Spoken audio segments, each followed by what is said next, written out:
The gentleman, I have the privilege of introducing this next gentleman. He's got over 35 years of business experience. He started over 15 different companies on his own. He's negotiated hundreds, what's the word? Hundreds of million-dollar deals and has helped raise over $1 billion in capital for the companies that he's worked with. Cool or cool? Check this out. In 1979, he started a company with his partner. They started it with their own money, $500,000. Right? Their own money, $500,000. 12 years later, they sold the company. $1,600,000,000. Cool or cool? Do you think you might be able to learn something from this gentleman? I think so too. He is a phenomenal speaker. He's been on the stage with Brian Tracy, with Tony Robbins, with T. Harv Eker, with Robert Kiyosaki. Truly an amazing gentleman. You're going to love his presentation today. Robert Kiyosaki acknowledges him. How many of you have read the book Rich Dad, Poor Dad? All right. He acknowledges this gentleman as the inspiration for that book. Based on this gentleman's teaching, Robert put the book Rich Dad, Poor Dad together. This is Robert Kiyosaki's teacher, and he's here to teach you this morning. Are you guys ready for some cool stuff? All right.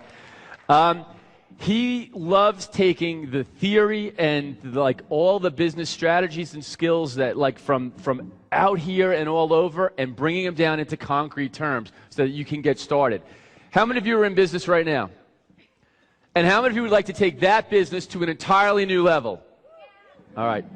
That's what he does. How many of you are not in business right now? How many of you would like to start a business, though? Yes?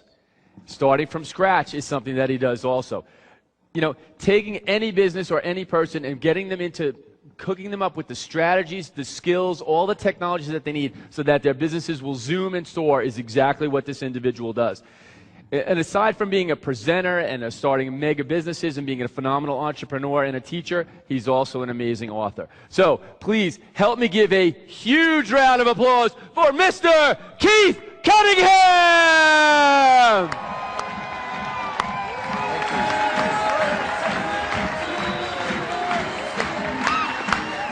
Thank you.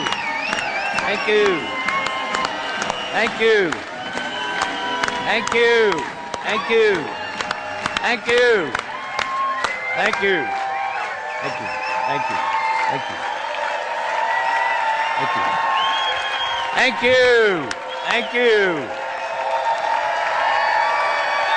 Thank you. Thank you very much. Thank you. Thank you. Thank you. Have a seat. Have a seat. Take a seat in a peak state. Thank you so much. I'm so thrilled to be here. I'm very appreciative of the opportunity. Every time Harv invites us to speak, I'm always so grateful. And I'm grateful not only for the opportunity to speak, but I'm also particularly grateful for the fact that you're here. I think that money and time have a lot in common. You can spend them or you can invest them. You can spend your time, you can invest your time. You can spend your money, you can invest your money. And I think one of the reasons that people don't have the financial success that they would really like to have has to do with the skills that it takes in order to successfully invest your money and the skills it takes to successfully invest your time. And your being here for these 4 days with Harv at Extreme Wealth is all about an investment in yourself, an investment of your time. And I love working with people who are willing to invest. So thank you for being here very much. I'm going to start today. I have 3 outcomes that I want to have today to be about. Outcome number 1 is I want to be transparent. And what that really means to me is that I want to be able to teach you the best skills and tools that I have available, the best skills and tools that I have available over the next 2 or 2.5 hours. My goal is not to tell you what works in theory. I think there's a lot of people who are really good at teaching what works in theory.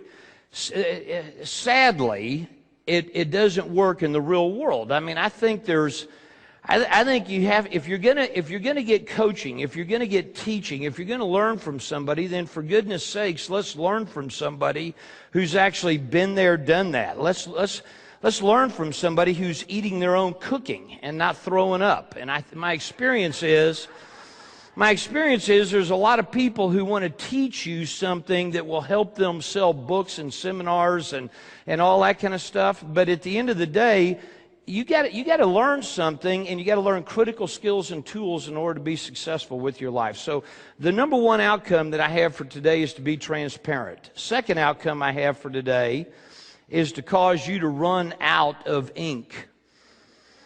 Run out of ink. In other words, for the next 2 or 2.5 hours, I want you to take notes. If you hear something that's good, write it down.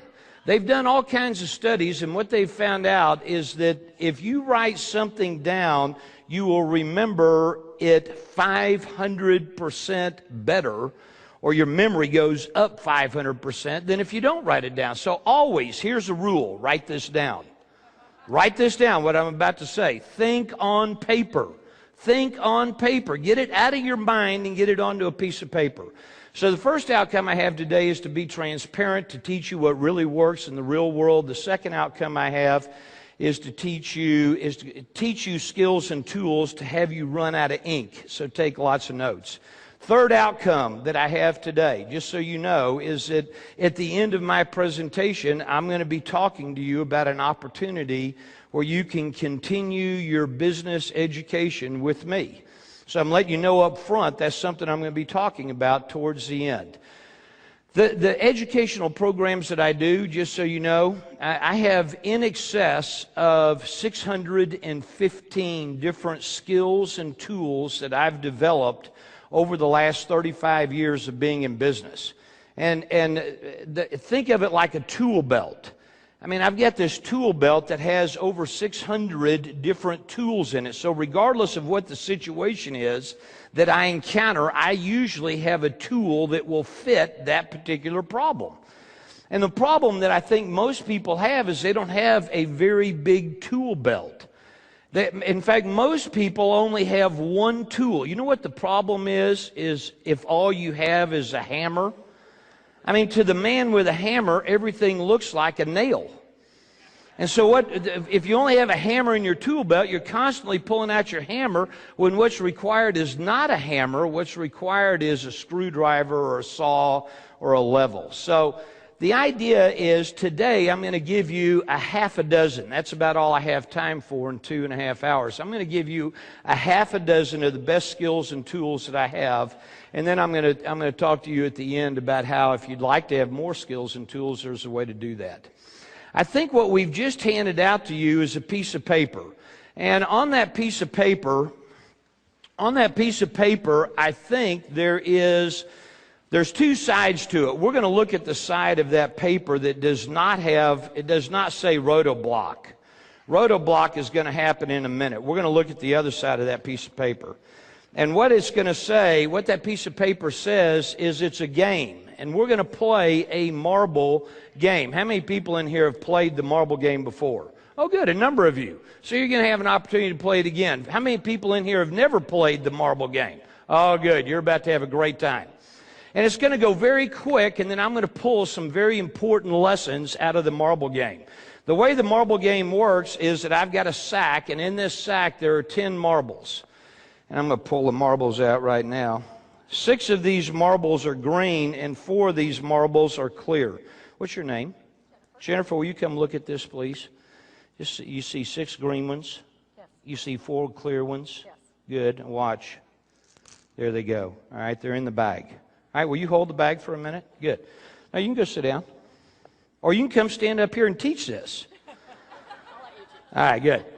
So there's 10 marbles. What's going to happen is you're going to start off with $100,000. And we're going to do a series of pulls. We're going to select a marble. In fact, you're going to select a marble. I'm going to walk around the audience, and you're going to select a marble. And if a green marble comes out of the bag, you're going to win the amount that you wagered. However, if a clear marble comes out of the bag, you're going to lose the amount that you wagered. So on your piece of paper, I think what you see is something that says equity. And I think that number right now is 100. And then what's the next column say? It's amount risked. So amount risk. And then what's the next column say? Win-loss. Good. And then what's the final column say? Good. So total, and that's going to be a dollar amount. So here's the way that's going to work. Watch this. You're going to start with 100, and let's suppose you decide on the very first pull that you want to wager. You're feeling lucky, so you say, good, I'm going to wager 30,000. Then I'm going to walk around, and you're going to pull the marble out. Not me. You'll pull the marble out, and everybody will see it. And then if it's a green marble, do you win or lose on a green marble? You win on a green marble. How much do you win? Good. So let's suppose that we risk 30. We pull out a green marble. We're going to write down a W. How much did we win? We won 30. So how much in the next line is my new equity? How much is 130? That's it. So now I'm really doing good, and I say, well, I think this time I want to bet 50. And you have to place your bet before we pull the marble. Let's suppose we win again. Then how much do I have now? 180. I won 50. I won 50. So this number right here is now going to be 180. Do you know what you're going to do? Good. It's going to go very fast. It's going to go very fast. You're going to have to make the decisions very quickly on what you do or don't want to do. The object of the game is to win as much as you can. If by chance you go bankrupt, then you're out of the game until we're finished. And then we'll figure out what happened. Okay, is that good? Yes, ma'am. The marbles will always go back into the bag, so we're always dealing with 10 marbles. Good, make your first bet. Make your first bet. Let me ask you a question, Jennifer. Are you feeling lucky? Yes, I am. She says she's feeling lucky, ladies and gentlemen. Got your bets ready? Here we go. Here we go. First marble. Green, it's a winner. You won the amount that you risked. You won the amount that you risked. Hi, Don. Dan. Dan, how you doing? I'm Keith. Get your next bet ready. Here we go. Next bet. Dan, do you feel lucky? Very much. He feels very lucky. Here we go. A white, a clear. You just lost. Put it back in the bag. You just lost. You just lost however much you just bet. So get your new total. Now keep in mind that Dan said he felt lucky. And he just lost. Now here's a rule I didn't tell you. Dan is going to have to keep drawing until he draws a winner. Dan's going to keep drawing. So Dan, now how you feeling? Not quite as lucky. Dan is not feeling quite as lucky, so you may want to kind of gauge back on your bets. Get your bets ready. Here we go. Here we go. Here we go. Winner, winner. Oh. It's another clear one. Another loser. That's 2 losers in a row. What's the odds of us having 3 losers in a row? Holy cow. We're due for a winner, don't you think? All right, so are you feeling lucky? Not quite as He's not feeling very lucky. If I were you, I would kind of pull back on the size of my bet. Get your bets ready. Get your bets ready. Here we go. Here we go. Another clear one. Another clear one. Ladies and gentlemen, 3 in a row. How could that happen? Has anybody gone broke? Holy cow. I guess some people are just going to get to sit and watch. That's what happens when you go broke. When you go broke, you don't get to play anymore. You just have to sit and watch. Sorry. Here we go. That's 3 in a row. Now, let me ask you a question. Don't you think that we're due for a green one? I do. I mean, if there was ever a time to back the truck up, this would be it. I mean, let's load this baby up. I mean, what's the odds of four losers in a row? I mean, how are you feeling? Are you feeling lucky? Yes. He's feeling lucky, ladies and gentlemen. Here we go, here we go, here we go, here we go, here we go. It's a clear one. It's another clear one. Are you kidding me? Now how many people are bankrupt? A few more hands. Okay. So what is that? Four green ones in a row? Four white ones in a row. Four clear ones in a row. So that we have 4 losers in a row. What is it? What is she telling me? No, they're in there. Look. Look inside. Look inside. Yeah, they're there. Are they there? Oh, they're there. Are they there? Are there 6 green ones in there? There are, aren't there? 6 green ones. I haven't messed with it. We're good. Are you feeling lucky? No. We got no way of knowing what this guy. This guy's in shock. Make your bet. Make your bet. Here we go. Sorry, he's got to keep going until he gets a winner. Here we go. Here we go. Here we go. Here we go. A clear one. Another clear one. That is 5 in a row.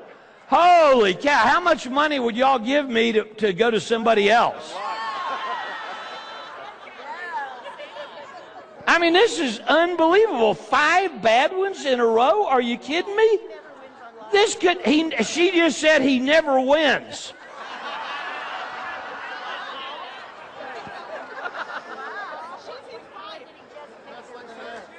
Here we go, here we go, here we go. Are we due? Are we due? Yes, we're due. Here we go, here we go. Here it comes, here it comes. He's using a different hand. A green one! Yay! Okay, you just won however much you just bet. You just won however much you just bet. How you feeling? I'm feeling good. Are you out of the game? I'm out of the game. She's out of the game. She can't pull. Patrick, are you still in the game? I'm in the game. Good. How you doing? I'm doing good. Who's got more than 100,000? How did he do? Who's got more than 50,000? Good. Oh, that's a bunch. Good. Who's totally out of the game? Okay, good. Here we go. Patrick, are you ready? I'm ready. Are you feeling lucky? I am. All right, now we had a whole ton of bad ones. We're due for a whole ton of good ones. Wait, how much you betting? 1,000. What a weenie. I mean, if you're going to run with the big dogs, let's play. I'm playing 60% of my. Let's play. No, really, let's play. If we're going to play, let's play. What's all this puss around mess? Let's go. Let's go. Come on, make a bet. 10 grand. I don't have it. How much you got? 1,500. You got 1,500? And you're betting 1,000? You're a good man. Here we go. Here we go. Here we go. Here we go. Get ready. A green one. Attaboy. Attaboy. Here we go. Are you still in the game, Chuck? He's out of the game. How you doing, Jim? Totally out. Bradley, how you doing? I'm doing well. How much? 94,000. 94,000, ladies and gentlemen. Give him a hand. That's pretty good. Are you feeling lucky? He feels lucky. How much are you going to bet? 3,000. You got 94,000. Let's go. Let's make a bet. 20 grand. 30 grand. 30 grand, ladies and gentlemen. Here we go. Here we go. 30 grand. He's going to bet 30 grand, so you're really feeling lucky. I'm feeling lucky, too. Go ahead and bet. Here we go. Blow on it. Blow on it. Rub it. Here we go. Clear one. Not good. Not good. Not good. Here we go. Are you feeling lucky this time? You know, this is a time you would double down. I mean, you just took a hit of 30. Let's get it back and then some. What do you think? Let's go ahead and swing for it. Because if you hit it, it's good. How much are you going to bet? 50. 50. Say 50. Say 50. Let's go. 50. 50. He did it. Here we go. Here we go. Let's pull it, Bradley. Here we go. Let's go, Bradley. Come on, brother. Here we go. Here we go. Green! Attaboy, Bradley. I knew it. We doubled down. That was good. That was good. How many pulls have we done? 10? 10. We've done 10. How are we doing, by the way? Who's got over 100? Who's got over 200? Who's got over 300? Who's got over 400? How much do you have? 410. 410,000. This is the guy that won 12 grand last night. Is that right? Are you feeling lucky? He's feeling lucky, ladies and gentlemen. He's going to pull the next marble. So how big is the bet? 200,000. Ladies and gentlemen, he's betting half the pot. Here we go. Are you ready? Obviously, he feels lucky. Obviously, he knows what he's doing. This is a very talented guy. Green, I told you. Here you go. Put it back in there. He just won 200. He's up to 600. Anybody got more than 600,000? Who's got more than 600? You do? How much do you have? 634. How much do you have? 610. Are you feeling lucky? Yeah, I am. He's feeling very lucky. How much are you going to bet? About 100. 100,000. And you feel lucky? I mean, if you feel lucky, you go ahead and take a swipe at it. Let's go. Let's bet 600,000. 600,000, ladies and gentlemen. How are you going to, if he wins, you're in trouble. How you doing? You're going 600 too. Okay, here it is. The Battle of the Titans. Here we go. These guys feel lucky. Here we go. That's it. Here we go. Here we go. Here we go. Here we go. Green one. Man, all we got to do is get these guys that are winning a lot. Now, they got over $1 million. How many people are bankrupt? Good. This is our last one. This is the last one. This is the last one. We're not going to do it again. So you better, if you're going to win, you better go ahead and bet. Are you feeling lucky? How much are you betting? 10,000? How much do you have? You have what you started with. You're just betting 10,000, 10,000, 10,000, 10,000, and you're even. Is that right? 10% of the game. Here we go. Here we go. Here we go. You betting 10,000? This is it. Here we go. Last pull. Better bet big. Better bet big. Green. All right, good. Okay, good. Let's figure out what happened. What's this game really about? Ah, I love that. This game is, how many people, let me see, how much did my big boys get? How much did you guys, over here, how much did y'all have? 1.3. 1 point what? 1.235? So 1.3 is the high. Anybody in here higher than 1.3 million? Anybody higher than that? Good. Give him a hand. Stand up. We're going to give you a hand.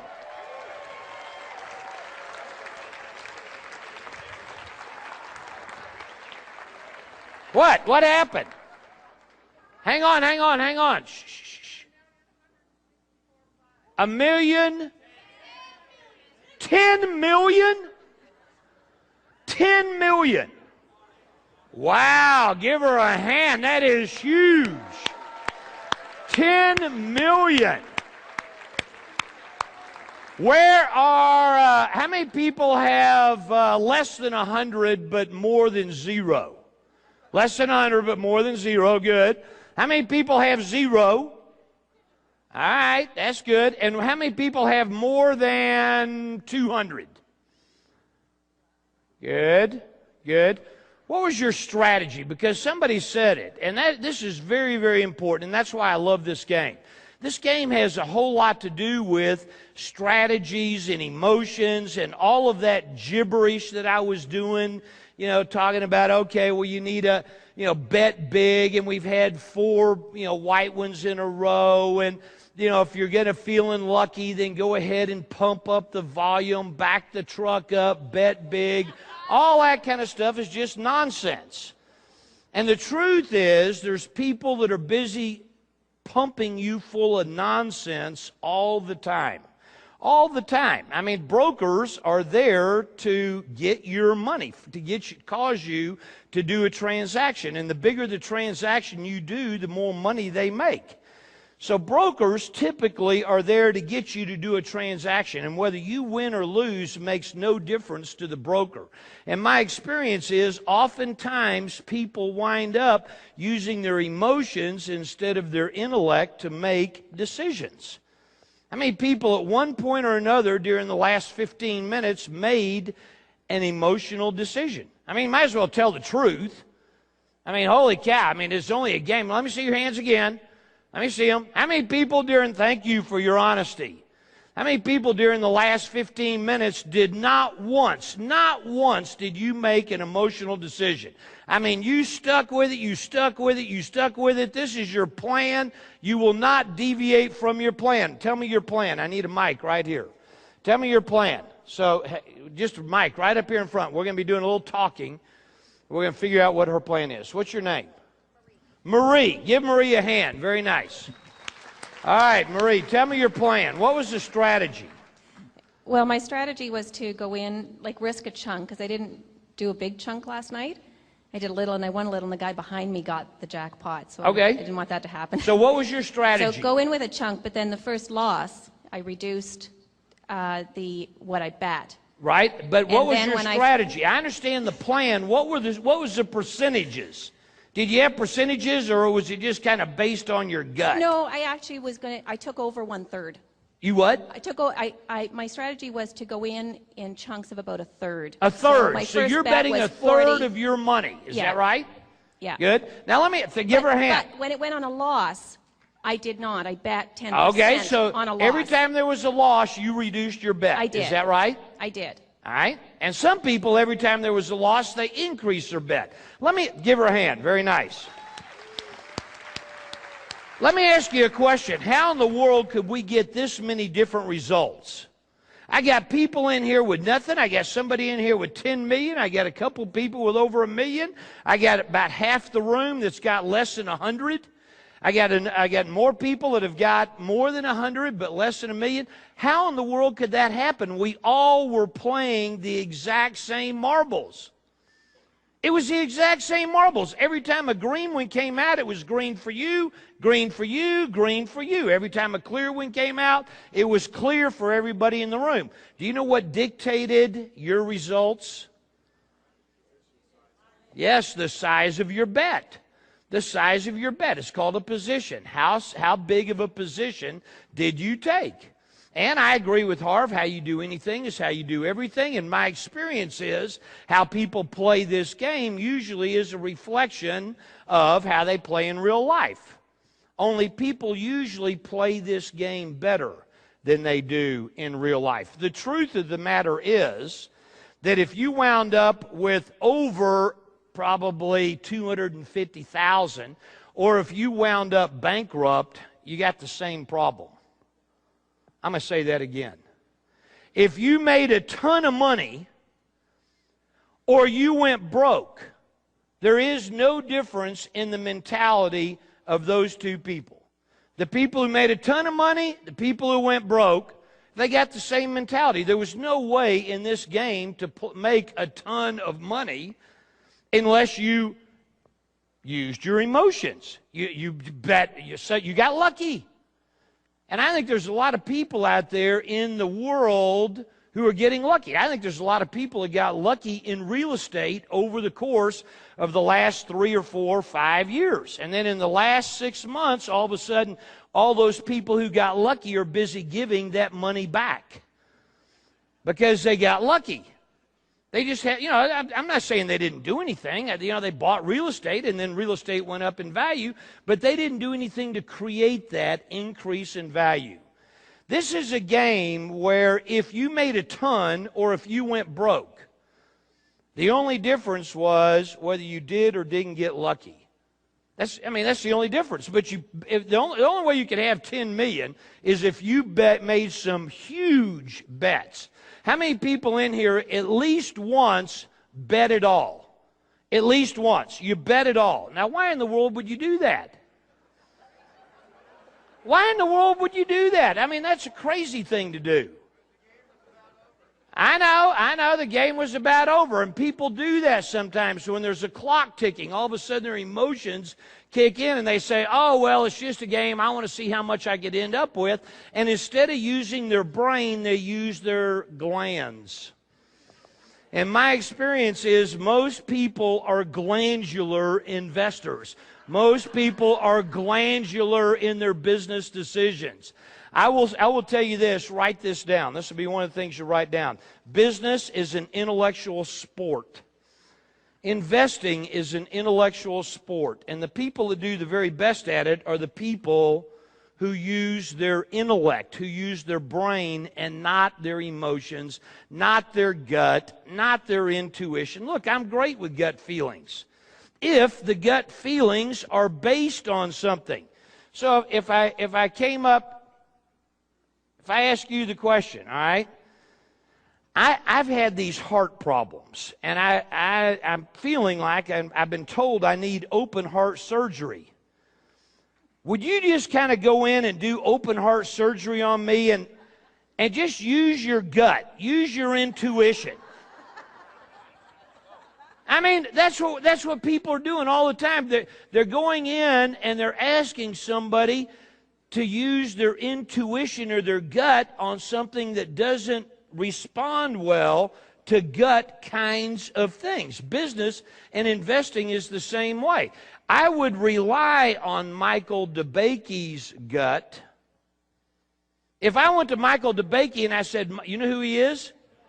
Michael DeBakey is the original guy who started doing heart transplants.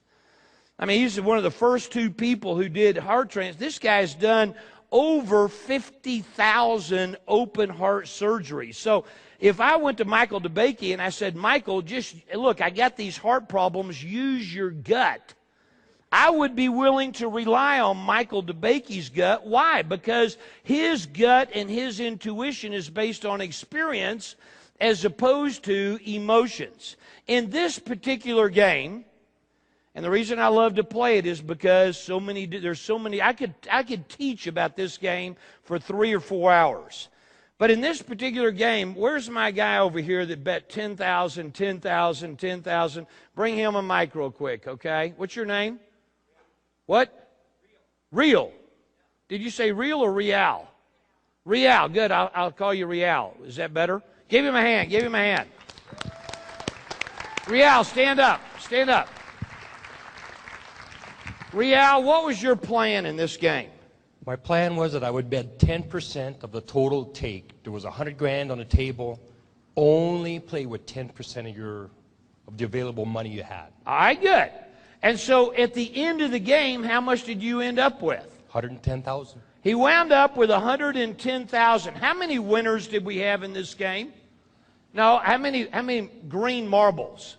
How many green marbles? Sorry, that was a bad question. 7 green marbles. How many clear marbles? 6. Is that right? So we had 7 green, 6 clear. Is that right?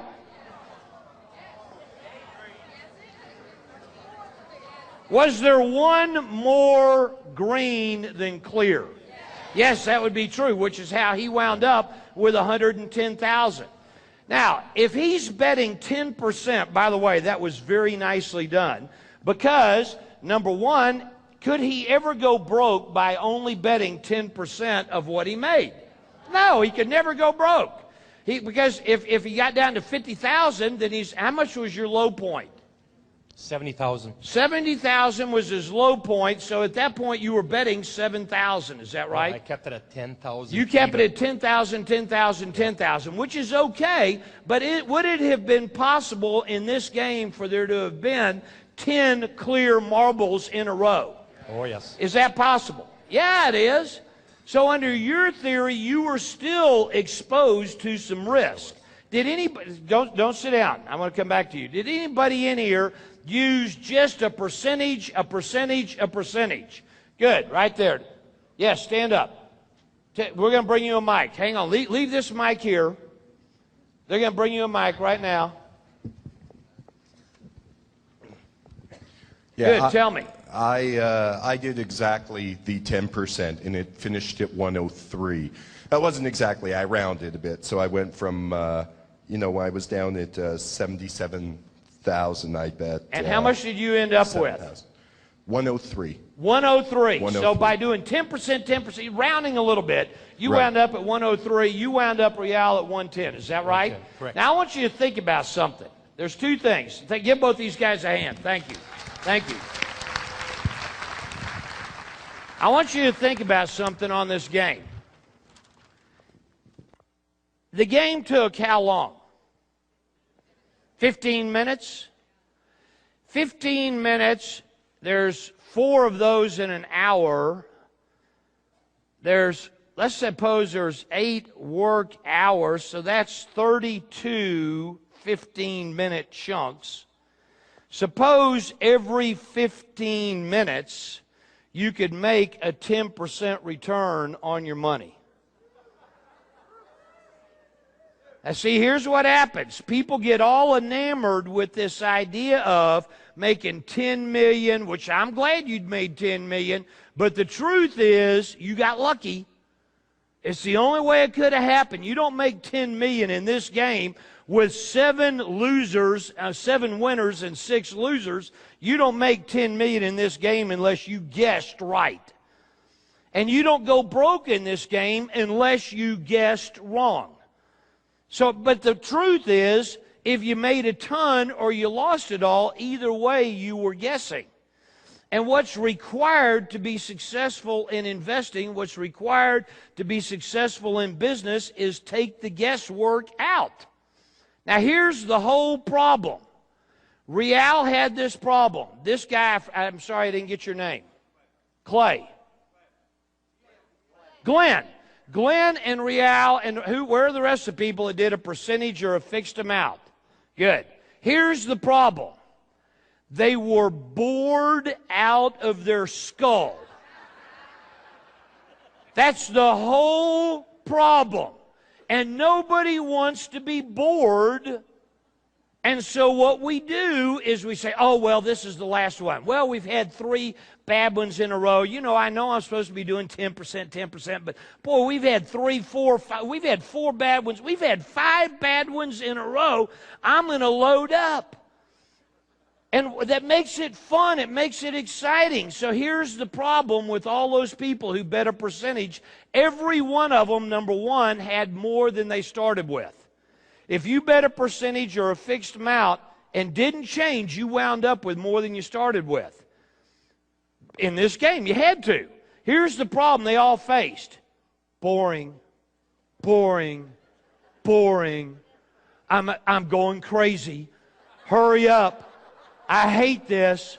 Nothing's happening. Boring, boring, boring, but I'm rich. But I'm rich. Ka-ching, ka-ching, ka-ching, ka-ching, ka-ching. I'm going to suggest something to you. Getting rich is boring. Write that down. Going broke is exciting. Getting rich should be boring. And for most people, the truth is, they are addicted to adrenaline. They're addicted to the rush. They want excitement. You don't put excitement into your money. Making money should be boring. And the reason is because you're removing all of the emotions. Does that make sense? Yeah. All right, good. Tell me something you just learned. You guys have been taking notes. Somebody tell me something that's either boy, oh boy, am I glad I was reminded of that, or something where you saw your own behavior, just something you learned. Hang on, they're bringing you a mic right here. What's your name? Azita. Azita. What's something you learned? I play emotional. I take huge risks when we were losing, I was taking risks, huge risks. Yes? And betting that it would work out. And so what I learned is to take the emotion out, to have a system. Good. To be knowledgeable and be bored. And be boring. Thank you. That's a great lesson. Yes. Give her a hand. Very nice. That's the lesson. That's the lesson I hoped you would get. I hoped you would get the lesson that, look, you have to have some rules. Write that down. If you try to invest, if you try to become wealthy and you don't have rules, then you are speculating. You are gambling. Your emotions are in play. Look, I don't know about you, but I have a worst enemy. You know what his name is? Teeth. Teeth is my worst enemy. That little sucker never sleeps. He is constantly rearing up, trying to screw me up. It happens over and over and over again. I have to have some rules that will protect me from me. Check it out. I don't know about you, but all my problems started out as a good idea. How about you? Is it true? I mean, who wakes up in the morning and says, okay, today's the day I'm going to go out and wreck my life? Nobody does that. We all go out every day we think we're doing the right thing, and all of our problems started out as a good idea. I have to have rules in place that protect Keith from Keith. Keith is my worst enemy. It's unbelievable. I'm going to be talking more about rules in a second. I'm also going to be talking about investing and investing mastery. That's kind of what my theme is for today. It's what Harv asked me to talk about. And in fact, on the flip side of the piece of paper that you guys have been playing this game on, by the way, give yourselves a hand for playing the game. Very good. On the flip side of that piece of paper is something that just recently came in the mail to us, to Sandy and I, my wife and business partner, Sandy. We have a significant amount of money that's being managed by other people. And once or twice a month, they send us a little write-up. And right before we came to over here to Las Vegas, in fact, I just flew in last night from London. I've been teaching in Europe for the last 2.5 weeks. And so last night we landed, and Harv called me in London a few days ago, and he said, Keith, I know that, you got a bunch of people that are going to be at Extreme Wealth, and could you bring along one of the deals that has recently been presented to you? And so I said, sure. And, so I brought this deal along, not for you to do it necessarily, but for you to look at it, and this is some of the kinds of things that we're seeing that are opportunities. Let me give you a summary. It looks like they got a patent. It looks like this particular motor that they have will increase the power of about 50%. It looks to me like it's environmentally very friendly. It's hydrogen and ethanol. It looks to me like there's less complications than there are with conventional kinds of engines. It's easy to repair. And their primary target market appears to be China and India, which are both very large, very emerging markets. So at the bottom of your piece of paper, just based on what you've read, if this is something that you would be interested in doing, just write down, and I'm going to suggest we just play with $1,000. You write down 0 as the amount that you'd be interested in investing, or you write down up to 1,000. So, and if you wanted to write down more than 1,000, that'd be fine too. But someplace on your piece of paper, just write down, based on what you know right now, kind of what would be your interest level in this deal. And then we'll talk about this whole subject of investing and come back to this deal in a minute. Is that good? Everybody written something down?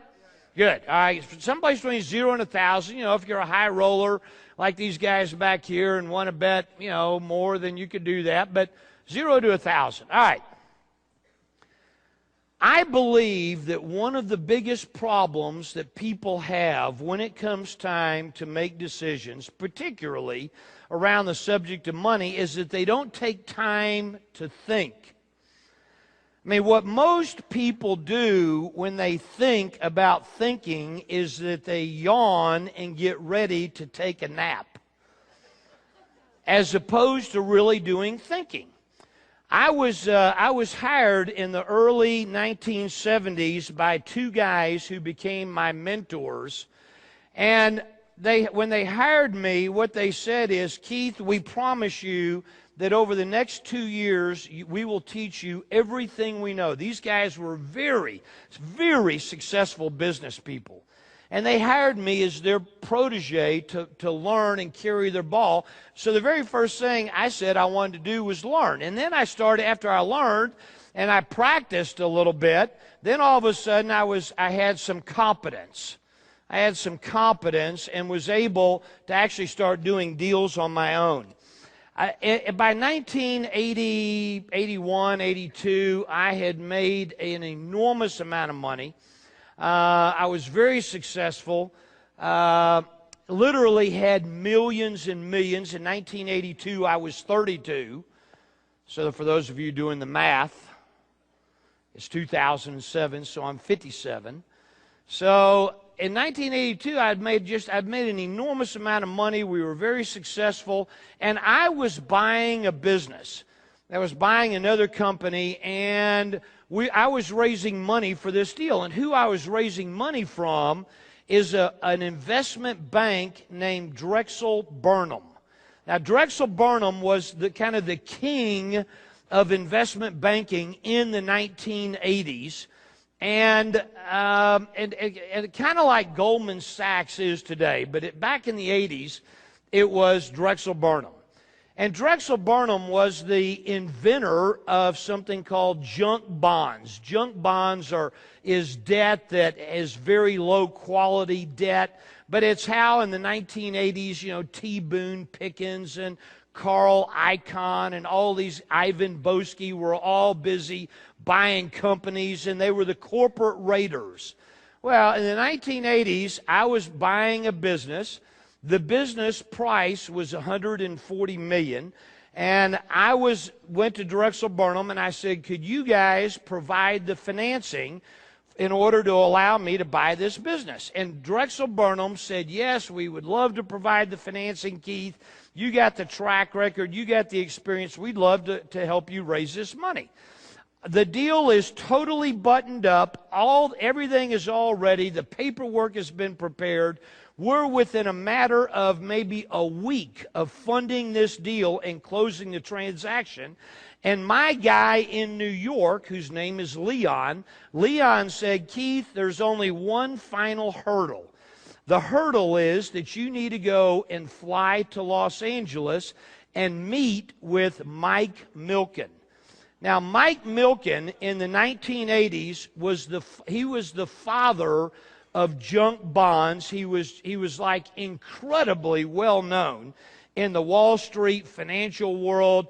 He was extremely rich. His salary and his bonus from 1979 to 1985 averaged $1 billion a year. So he's very successful, very rich, and Leon says, Keith, you got to go have a meeting with Mike Milken before we can do this deal. And I said, all right, I'll go meet with Mike Milken. Where is he? And Leon said, well, he's in Los Angeles. And Keith, what you're going to do is you're going to fly to Los Angeles. They're going to show you into a little room. In this room, there's going to be a total of 7 chairs. There's going to be 5 of the Drexel people in this little conference room. There's going to be a chair for you, and right next to you, there's going to be an empty chair. And the meeting is going to get going, and Leon said, Keith, you're just to start making your pitch. You just go in and get going on this thing. Tell them why this is a good deal. And at some point into the meeting, the door is going to open, and in is going to walk a little bitty short guy with a bad toupee. That guy is Mike Milken. Mike's going to sit down next to you. Don't say a word. Don't stand up. Don't break stride. You just keep right on going. Don't say anything. Just keep on going. And then at some point, if Mike likes everything he hears, he's going to leave. He's not going to stay the whole time. Now, he said, Keith, you're going to get nervous if he stays too long. Because that's not good if he stays too long. It's going to be very short, in and out. Don't say anything to him. He doesn't like that. This is not about him. This is only about the deal. I said, no problem. I got it. So I fly to L.A. I get to the little conference room, 7 chairs. I'm in there, 5 of their people in there, empty chair right by me.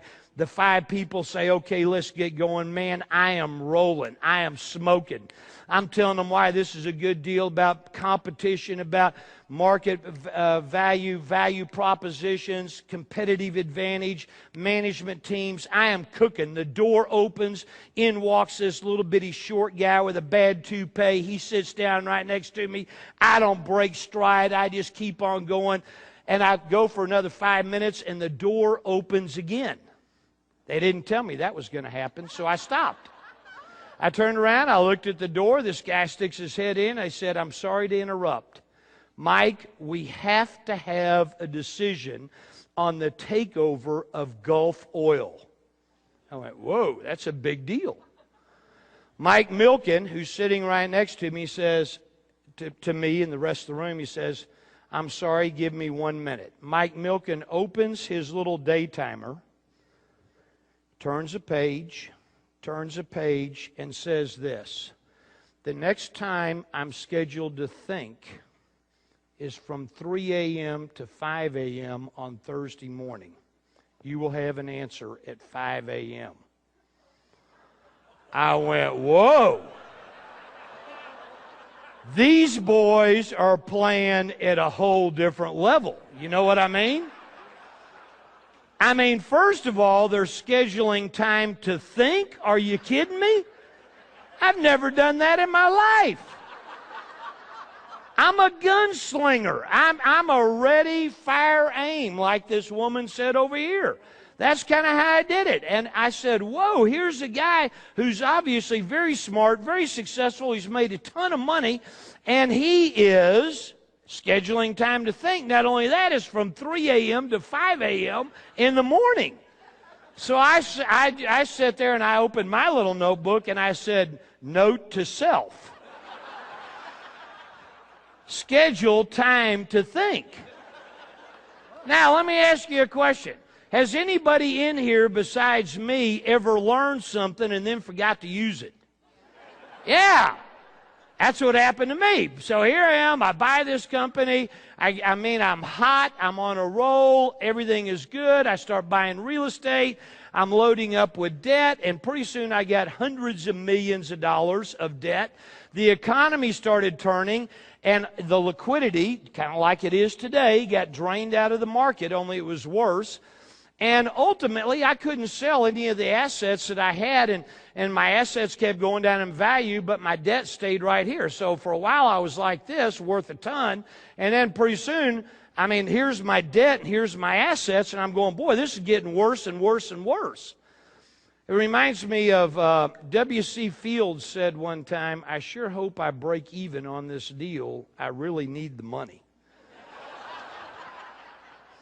That's the way I was feeling. I was just hoping I was going to break even on this thing. I spent 4 years of my life negotiating my way out of several $100 million of personal liability debt. I had a lot of cash, I had a lot of net worth, and I just started trading. For 4 years, I made no money. All I did is go to the office every day and call my lenders and say, okay, look, I'll give you back your property, I'll give you back the assets, and I'll give you a little bit of my cash. And I was successful. After 4 years, I got back to zero. My accountants came to me in 1990, and they said, Keith, congratulations on getting out of debt. I said, thank you very much. I'm even. I have no assets. I have no debt. I got zip, nada, nothing. I got nothing. But I'm very happy. I broke even. And my accountant said to me, Keith, the bad news is you have, when there was debt forgiveness, so if I owed a bank $10 million and I only gave them back $6 million, then I had $4 million of debt forgiveness, right? Does that make sense?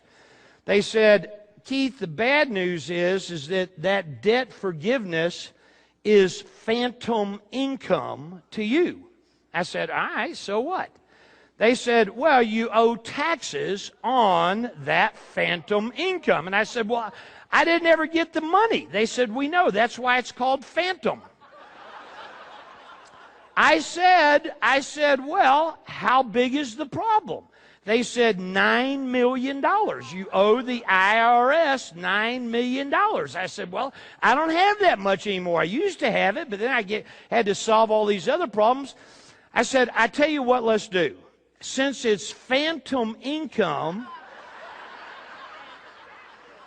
why don't I pay them with phantom cash? Fair is fair. They said, that ain't going to work. I said, good. What's my options? They said, well, your option is you can either pay it or you can file bankruptcy. On February the 12th, 1991, worst day of my life. February the 12th, 1991, I had to declare personal bankruptcy. And I had pissed away an enormous fortune. And the reason that happened is largely because I had learned a skill in 1982 that I forgot to use, and it was the skill of thinking. I'm going to suggest something to you, is that when you learn something and you practice and you get competent at it, what that usually leads to is arrogance. That's what it usually leads to. I mean, the problem with success is that success breeds complacency. Success breeds arrogance. And I see it all the time in the teaching that I do with entrepreneurs and people who want to be entrepreneurs. I mean, people who get their first bite at the apple and start getting some success all of a sudden start getting cocky. And that's what happened to me. I actually I told somebody one time at the height of my wealth, I said, and my wealth was real. I mean, I had a lot of cash. It wasn't just on paper. I told somebody one time that I was kind of like Halley's Comet. You know, a guy like me only comes around about once every 70 or 80 years or so. I mean, that's the height of arrogance. But that's where I was. And so I started a sabbatical. And this sabbatical started in 1991. I didn't know how long it was going to last. It ultimately lasted 18 months. There's a reason I'm telling you this story. The sabbatical lasted 18 months. During the sabbatical, I said, my goal cannot be to get rich. I'm broke. I'm broken. There's a part of Keith who is broken because I'd spent my entire life up until then going for success, and it wasn't working. My marriage wasn't working. I was a sorry dad. I was a sorry husband. I was bankrupt. I had no money. And I said, I gotta work on Keith. That's the primary thing that needs to happen. I grew a ponytail. I got my ear pierced. I studied the world's religions. I read 180 books, theology, philosophy, all the ologies, psychology. And the way I describe this time is it's like being a basketball player and it's halftime. And I'm one of the players. And the buzzer goes off, and as I'm trotting off the court to go into the locker room, I turn around and look at the scoreboard, and the scoreboard says the score is 87-3. The other guy is winning. So I sat in the locker room in my halftime and asked myself the question, how do I win this game? How do I win this game? How do I win this game? I was stuck. Turns out that's a horrible question. It wasn't until I changed the question from how do I win this game to how am I going to play? It's not about winning the game. It's about how are you going to play. I changed the question and very quickly was able to emerge from this sabbatical that I was in. The sabbatical lasted 18 months. Within 3 years after I left my sabbatical, I had recreated my entire net worth. The entire thing. I'd made all the money back. Now the question is, how'd that happen? I'll guarantee it happened because I had skills and tools. If you don't have skills and tools, you can't do it the first time unless you get lucky and rely on hopium. Do you know what hopium is? That's what most people are busy relying on, hopium. I hope it'll work. And I went bankrupt because I took my eye off the ball, got cocky and arrogant. I didn't think it could happen to me. During the sabbatical, what I had to do is make a decision a decision, and the decision that I made was a decision not to pursue success, but instead to pursue mastery. That's an entirely different ball game. Mastery is a different ball game from success. And really that's what all my teaching, if you took all my teaching and put it on a bumper sticker, that would be what my teaching is about. It's around the subject of mastery. I'm going to talk more about that in a little while. The critical part of this story is the turning points of the story. It's the learn, practice, competence. This one fouled me up. I got cocky. I then had to make a decision. That's what happened in the sabbatical. And ultimately what I concluded was, in order for me to create the life I want, what I need to be dedicated to is not success. What I need to be dedicated to for my life is mastery. Mastery to me simply means being the best me that I can. Write that down. Mastery means being the best me that I possibly can. The truth of the matter is, when I die, I have no interest in somebody standing over my grave delivering a eulogy to say, here lies Keith, he was super rich. That's not the difference. What I have an interest in is saying, here lies Keith. He planted a stake. He gave it everything he got. He made a difference. That's a whole different ball game. That's what mastery is about. I believe mastery is what you learn after you think you know it all. Mastery is what you learn after you think you know it all. I heard a saying one time that really sums up mastery to me. It says this: there is nothing noble in being superior to someone else. The only true nobility is being superior to your former self. There's nothing noble in being superior to someone else. This is not a race. And for sure, it's not something I'm going to win. There's nothing noble in being superior to someone else. The only true nobility is being superior to your former self. It's very powerful. What if the level you decided to play was at the level of, how do I create the best me? That's a whole different ballgame. So, critical thinking time. I learned the lesson. I now take very regular breaks to do thinking. But I think one of the reasons people don't get rich is because they don't ever bother to think. If you're going to think, I have over 450 questions that I have developed that I use when I'm about to think about something. If I'm about to think about buying a business or starting a business or growing a business, or if one of my businesses isn't as big as I want it to be, I know how to do that. And so I just begin asking myself these questions that I've developed, and that's what critical thinking time is. Critical thinking time is really asking yourself questions. I think the second part that goes along with this, and they'll show it up here in a second so you can take notes, critical thinking is not only about thinking time, it's also about clarity of the problem.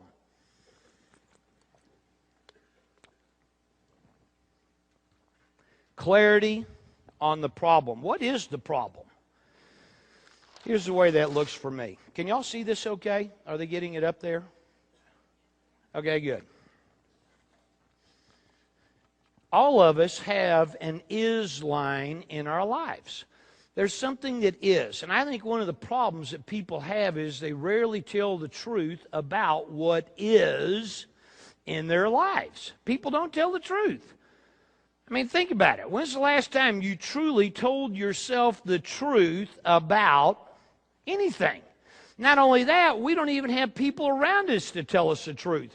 You know how I know that's true? Is because right now, every single person in this room can think of a friend or a family member who's in the process of screwing up. I mean, not a little, big. You're watching them screw up right now, and you're not saying anything. You're keeping the peace. You don't want to screw up this year's Thanksgiving. So let's say nothing. People don't tell themselves the truth. People don't surround themselves with people that will tell them the truth. people don't have someone around them that watches them swing. I think one of the great things about being in a partnership, it's a partnership that I have with my wife, Sandy. I mean, it's a partnership not only in relationship, it's a partnership also in our life, in our business. There is no separation. I mean, it's work and personal and everything is kind of in one big blob. But we've given ourselves permission to tell each other the truth. That's extraordinarily powerful. Without somebody else telling me what they see, I will be blind. It's called a blind spot. You have them, I have them. That's why Tiger Woods has 6 coaches. The reason Tiger has 6 coaches is because he can't see himself swing. You can't see yourself swing. And so what we tend to do is keep doing the same thing over and over again, and we don't tell ourselves the truth. Is there anybody in here who really and truly believes that they have been consistently telling themselves the truth? I mean, really? We don't. We don't tell ourselves the truth. I mean, we don't put on a seatbelt. We don't eat right. We don't exercise. We somehow are relying on hopium and luck in order to become wealthy. We think that we can become wealthy without learning critical skills and tools. Have we lost our mind? We think we can become wealthy by changing our mind. Michael Dell did not get rich by changing his thinking. That's not how he did it. It's not how Warren Buffett did it. Is it important that you have good psychology? Of course. But if that's all you do and you expect to get rich off of that, you just look at the most successful people on the planet and ask yourself the question, how did they do this? Is it because they sat down and read a book and changed their thinking, or is it because their psychology was good, but what's the core reason they got rich? It isn't because they read a book. It isn't because they took a seminar. It's because they got off their big fat butts and went out there and learned critical skills and tools and then practiced and corrected and practiced and corrected and practiced and corrected until they became a master. That's how they did it. Name one person who's one of the 10 wealthiest people on the planet who got there by doing the least, who got there by cutting in line, who got there by relying only on their natural talents. Name one. Name one person who's the best in the world at anything. I don't care what it is. Riding a bicycle. There's somebody out there who's the best in the world at it. Making money, investments. There's somebody out there that's the best in the world in it. Building computers. There's somebody out there that's the best in the world at it. Whatever business you happen to be in, there's somebody out there who's the best in the world at it. Name one person who's the best in the world who got there by doing the least, who got there by cutting in line, who got there without learning critical skills and tools, who got there without being an apprentice. I just said something very important. Very important. Every single master on the planet, I don't care if you're talking about Tiger Woods, if you're talking about Warren Buffett, if you're talking about Vladimir Horowitz, who's one of the great pianists of all time, you could be talking about Michelangelo. Every single master at one time was an apprentice. Why were they an apprentice? So that they could learn what doesn't work. Holy cow, if you have to go out and remake every single mistake that Michelangelo made, or that Lance Armstrong made, or that Warren Buffett made, the reason you study with masters is so that you don't have to repeat all the mistakes and you can find the things that do work and then stand on their shoulders. You have to be an apprentice. And most people don't want to be an apprentice anymore. Most people, the concept of being an apprentice has totally been lost. You go back 100 years, and if you found a master cobbler or a master craftsman, at one time they were an apprentice. And once they become a master, they have apprentices working under them. We've lost that concept. I was recently giving a speech to a bunch of MBAs. And somebody in the audience raised their hand. These are freshly minted new MBAs. Somebody raised their hand and said, Keith, who do you think is the best person we could go to work for? And I looked at them and I said, well, I mean, the person you should go to work for is the person you admire the most. And about 2 weeks later, I received a call from the dean of the MBA program. And the dean said, what in the world did you tell all those people? I said, well, I told them, they should go to work for the person they admire the most. He said, I know, they're all going into business for themselves.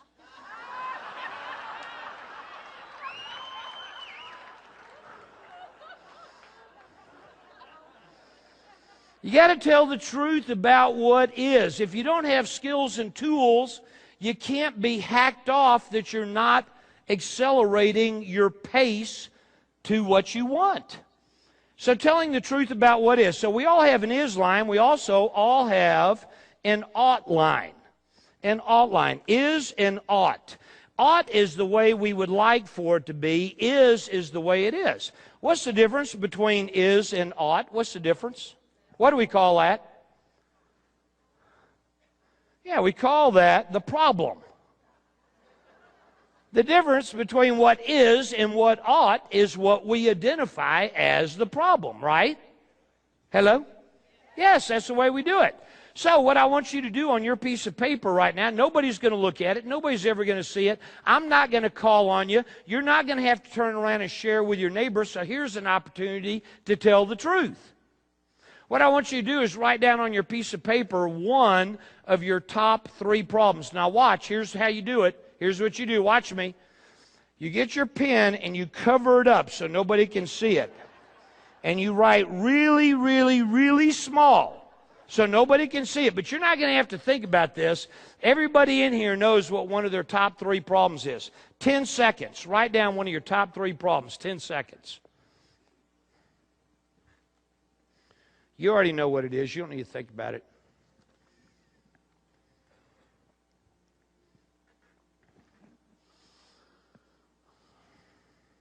Good. You got your top problem down? Everybody got it? Anybody sitting there going, I don't know, I don't have any problems? Everybody's got problems. Everybody's written one down, right? Let me ask you a question. Is what you just wrote down really the problem? No, it's not. I guarantee you what you just wrote down is not the problem. What you just wrote down is the symptom. But you did not write down the problem. People are unaware of what their problems are. That's part of this is. You got to get clarity on what the problem really is. Most people are trying to solve the problem that isn't. If you wrote down that I don't have enough money, if you wrote down my health, if you wrote down my relationship, I don't care what you wrote down. That is not the problem. If you wrote down I don't have enough self-discipline, that is not the problem. The only people fooling around with self-discipline and self-motivation are the people who are doing the best they can. There's a reason why we don't have what we want in our lives. And the reason is because we're all busy doing the best we can. When's the last time you got up in the morning and said, okay, today I'm going to do the 3rd best I can all day long? We don't do that. All day long, we're doing the best we can. You got up, and for the last umpty-ump years, you've been doing the best you can, and here's what you got right here. It's your life. It's not that there's anything wrong with it, but all of us would like to have more in our lives. And one of the things that's holding us back is this issue of doing the best we can. And the people who are fooling around with self-discipline and self-motivation are people who are doing the best they can, as opposed to masters who don't do the best they can. Never have, never will. Masters do whatever it takes. And that is an entirely different ball game. That's a whole different ball game. I mean, I want you to think about it. If they brought in a whole table full of crack cocaine and put it right here, 100 kilos of crack cocaine, put it on this table and say, Keith, You can use this crack cocaine. You can sell this crack cocaine. You can have a party with this crack cocaine. Nobody will ever know. I'm not going to sit here and go, oh my God, crack cocaine. How am I going to keep myself from taking a toot? It ain't going to happen. Crack cocaine is a non-event. I don't need any self-discipline. I don't need any self-motivation to take that crack cocaine, dump it in the toilet, presto, bingo, I'm done. I'm not doing the best I can with crack cocaine. That is non-negotiable. Write this down. The quality of your life has nothing whatsoever to do with your standards. The quality of your life has nothing whatsoever to do with your standards. The quality of your life, where you are in your life, is a direct reflection of what you have made non-negotiable. The quality of your life is a direct reflection of what you have made non-negotiable. And most people, when it comes to critical thinking, don't do it. I mean, what most people call thinking is nothing more than rearranging pre-existing prejudices. What most people call thinking is nothing more than rearranging pre-existing prejudices. They don't really think. And if they do think, they're not clear on what the problem really is. They don't tell the truth. Or if they do decide to tell the truth, what they've identified is not the problem, but rather the symptom. And what most people are spending all their time doing is trying to solve the problem that isn't. Holy cow, no wonder nothing's changing. We're all working on the problem that isn't as opposed to the problem that is. Does that make sense? Hello? How you doing? Are you running out of ink? Good, that's what I want. Keep on talking. Yes, ma'am. Are you about to tell me something? Can I what? Of what? A practical example of what?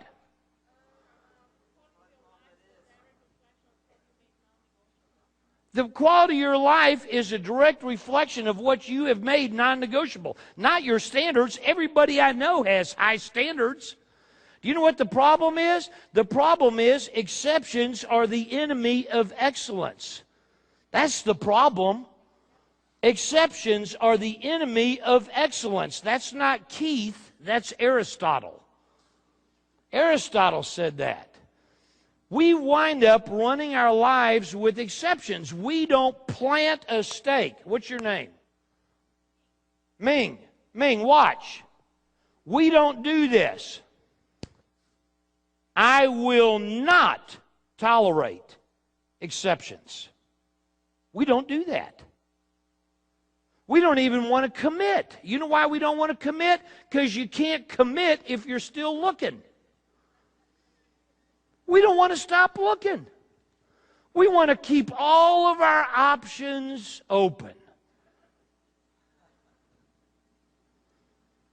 Until one is committed, there is hesitancy, the chance to draw back. Always ineffectiveness concerning all acts of initiative and creation. There's one elementary truth, the ignorance of which has killed countless ideas and splendid plans, that the moment one commits, providence moves too. All manner of meetings and material assistance arise in one's favor that no man could have predicted. You've heard that all your life. We just don't pay any attention to it. What's non-negotiable? Your time. You don't ever make exceptions. You do make exceptions. Sometimes, there it is. Sometimes she makes exceptions, ladies and gentlemen. There it is. We all do. And that's what's holding us back, because everybody believes that if you do the best you can have what you want. You can't. You can't have what you want if all you're willing to do is the best you can. So that's number two. Number two, I'm working on critical thinking here. Critical thinking is about, number one, taking thinking time. Number two is getting clarity on the problem. Number three, who in here has ever been on a debate team? On a debate team. Good. For those of you that have been on a debate team, you're going to recognize this. For those of you that haven't, let me tell you what it looks like. If I was on a debate team, my debate coach would bring me a subject. They would say, capital punishment. And they would say, Keith, you are to prepare for the debate. They don't tell me whether I'm for it or against it. They just tell me to prepare for the debate. And my coach knows that I'm ready to go into the debate once I can successfully argue either side. I just said something very important.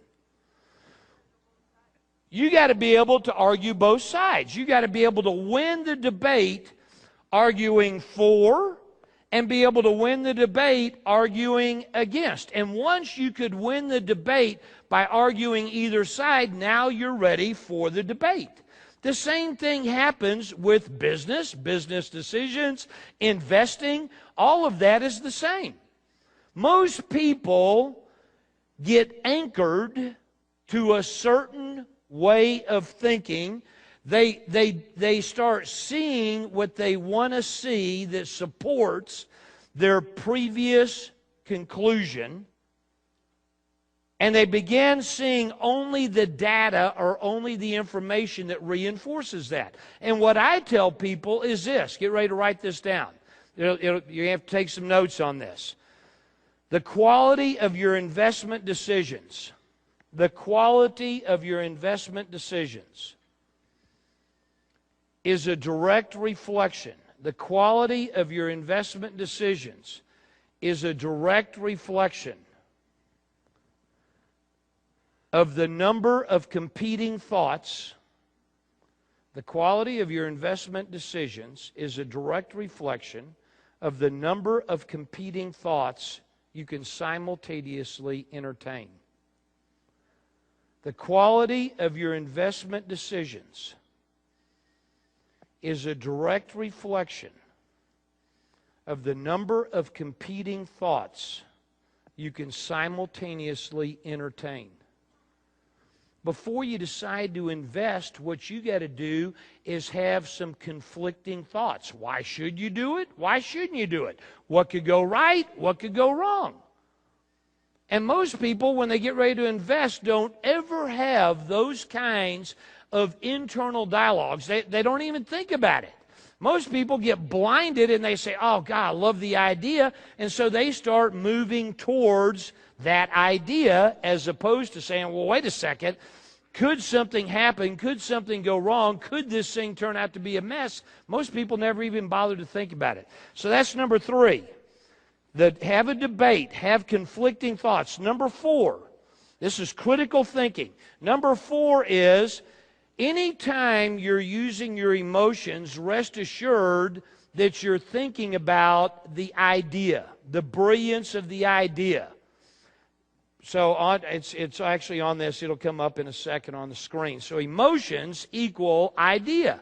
Most people get enamored with the idea, like on Rotoblock.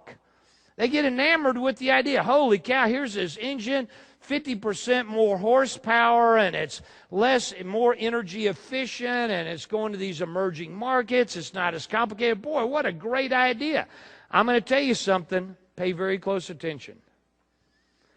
Name me any product or service. I don't care what it is. Cheeseburgers, shoelaces, hotels, casinos, magic markers, teaching. Name me anything. I don't care, whatever business. What business are you in? Real estate. Charity business. Good. What business are you in? Wellness. I don't care what industry you tell me. Pick it. Give me 1 week, and within 1 week I'll name you at least one person who's made millions in your business, in your industry. At least one person who's made millions, and at least 100 people who've gone bankrupt in your business. Write this down. It's never what you do.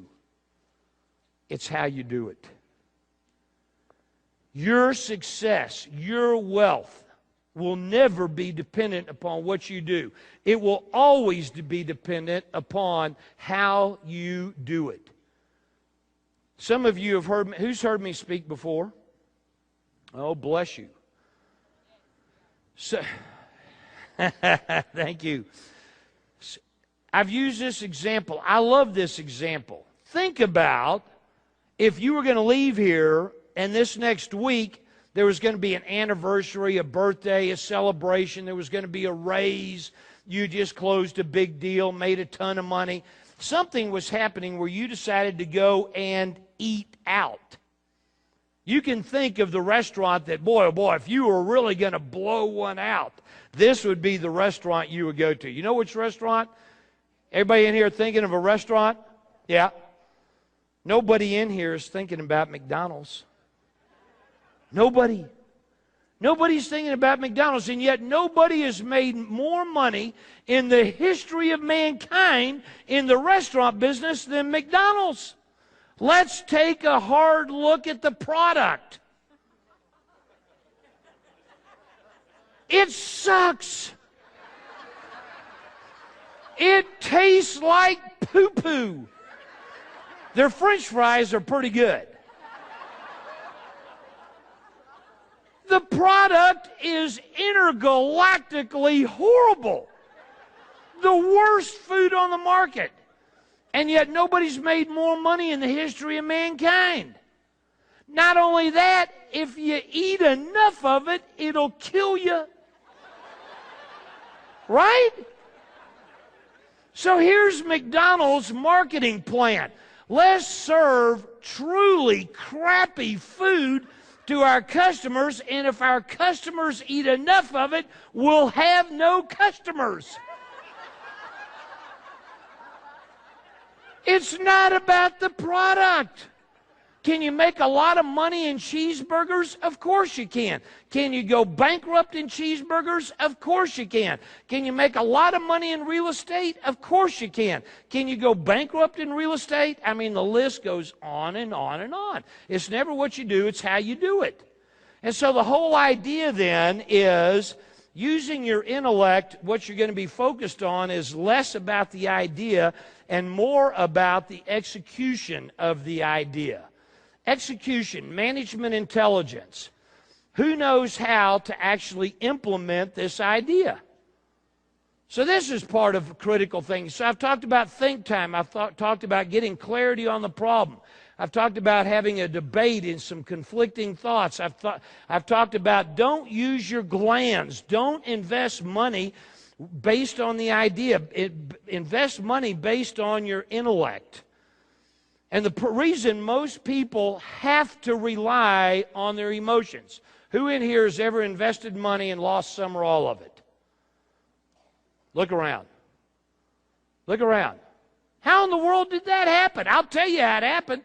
I'll guarantee you 99.9 times out of 100, looking back on it now, you're looking and going, what was I thinking about? I could have had a V8.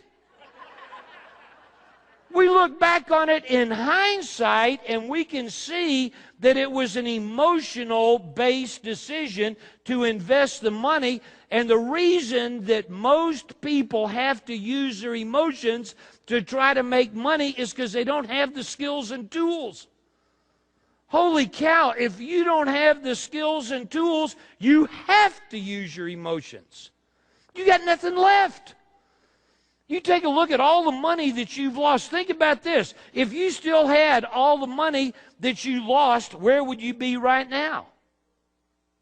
Write down on your piece of paper, here's how much money I've lost. And that's just the stuff you wrote a check for. That doesn't count all the opportunities that are waltzing past you every day and you don't have the skills and tools to recognize. That doesn't count. How many people in here have a business right now? Good. Let me ask you a question. How happy would you be if your business was twice the size that it is right now? I can teach you how to do that. That's what I do. I've done it. We were just in Paris teaching a follow-up seminar to a seminar that I taught in April. There were 60 people in April. There were 100 people this last week in Paris. And every one of them came to me without exception. If they did what I told them to do, they had increased the size of their business by 20 or 30% in 6 months. I had one person who's a lawyer, who's a patent lawyer. They say patent, we say patent. A patent lawyer, very narrow niche. Her business hadn't grown in 8 years. And since April, what is that, 7 months? She's doubled the size of her business, and it has not grown a lick. I mean, the reason people don't grow their business, I'm going to tell you right now, the miracle of Michael Dell is not that he started a business. Any idiot can start a business. Most idiots do. It's not that hard to start a business. Anybody can do that. The miracle of Michael Dell is that he grew it. That's the miracle.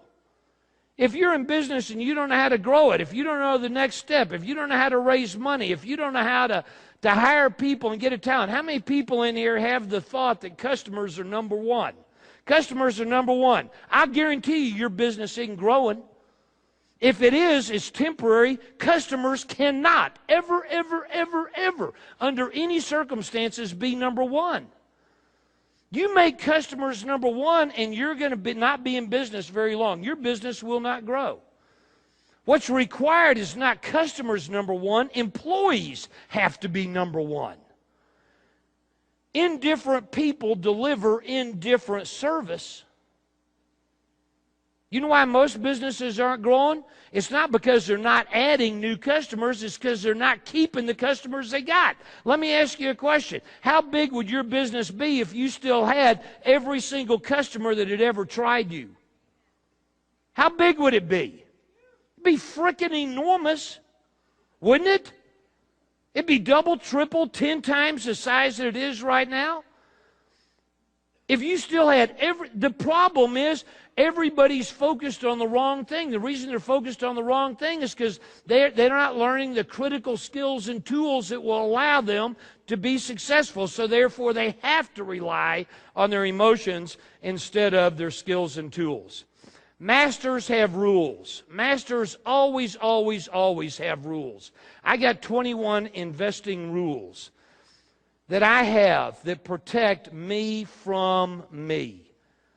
And if I see a deal that doesn't fit my rules, I don't do it. I mean, too often people will eat anything that comes flying across the table, as opposed to saying, wait a second, there's certain things, if I'm going to be successful with my weight, there's certain things I can eat, there's certain things that I can't eat. But if you just eat everything that your eye catches, you're going to wind up having a weight problem, having a health issue. And so the people who are the most fit, who are the most successful with their health, are the people who have made rules, and then they've made them non-negotiable. They quit doing the best they can. Are you with me on this, Ming? Good. So you got to have rules. And I think most people who invest don't have investment rules, which then allows them to meet their worst enemy. I think one of the rules you got to have is stupid and small things. Let me tell you what this is about. Warren Buffett, who I happen to think is an absolute stud. Warren Buffett was on the golf course. And he and his buddies got to a par 3. And a par 3 on a golf course is the only hole where you have a legitimate chance of making a hole-in-one.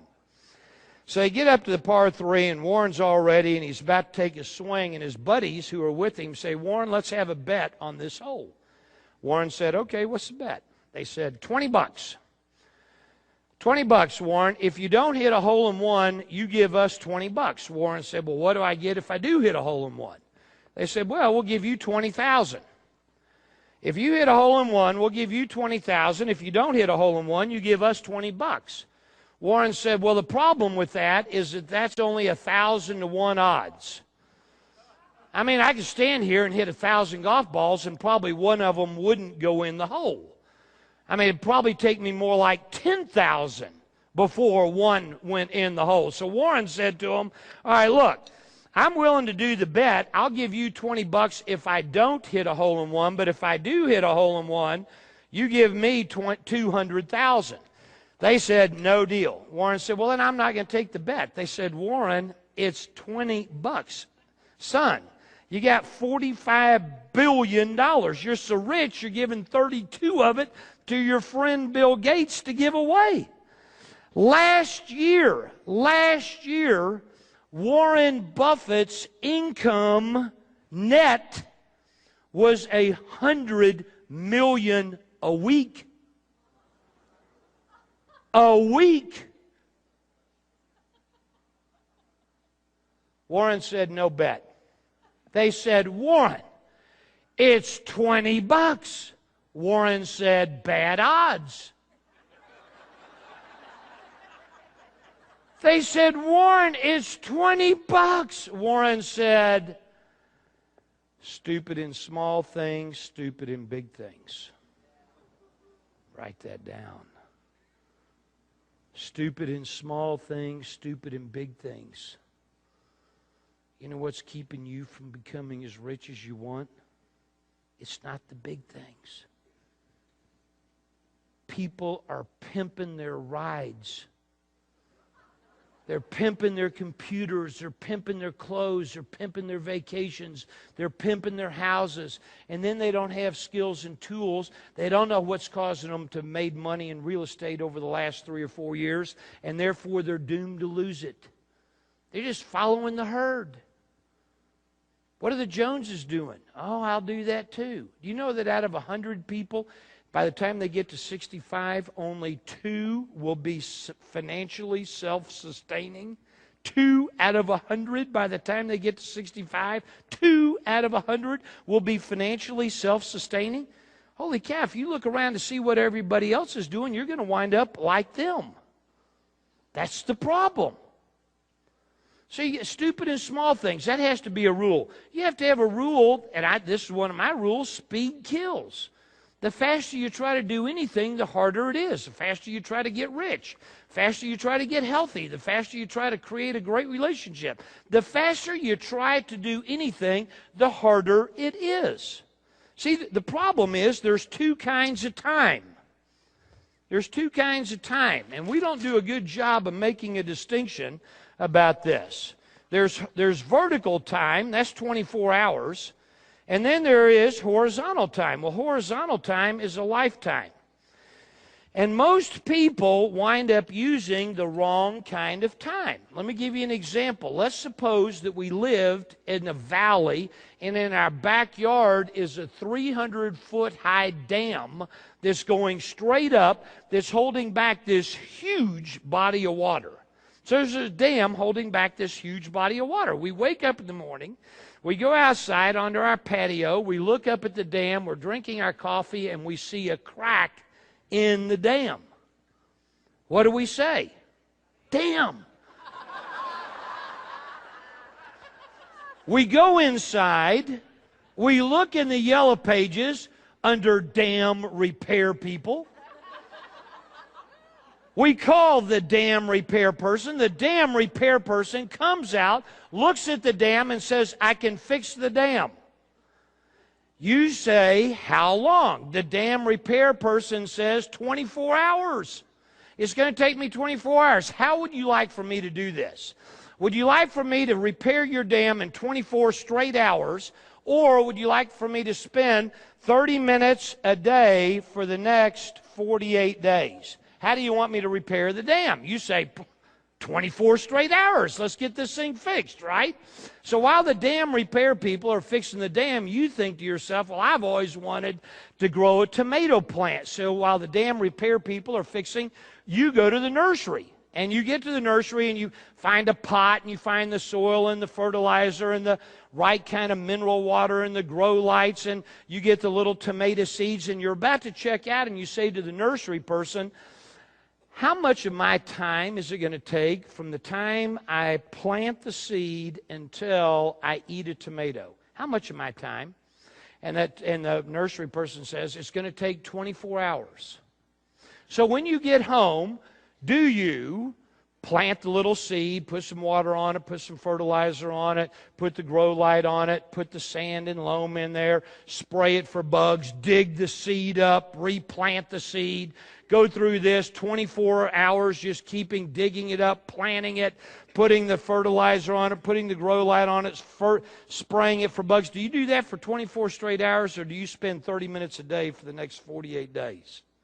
30 minutes a day for the next 48 days, right?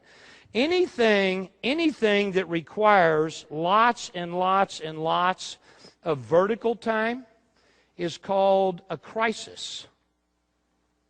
A crisis.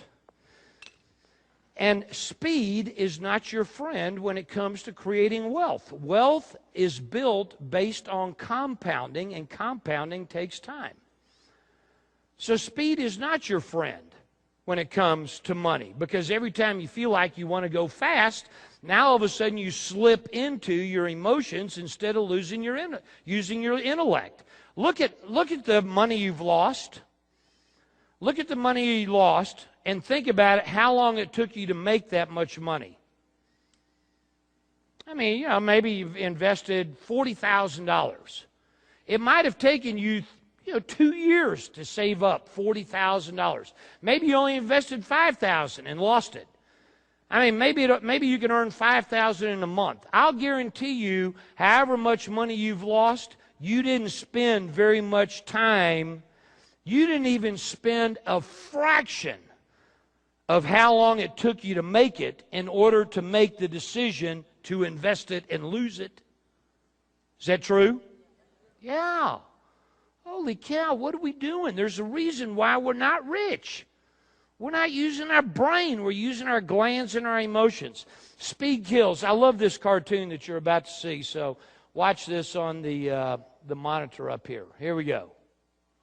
It's a cartoon. Lemonade, $500. I just want to sell one and call it a summer.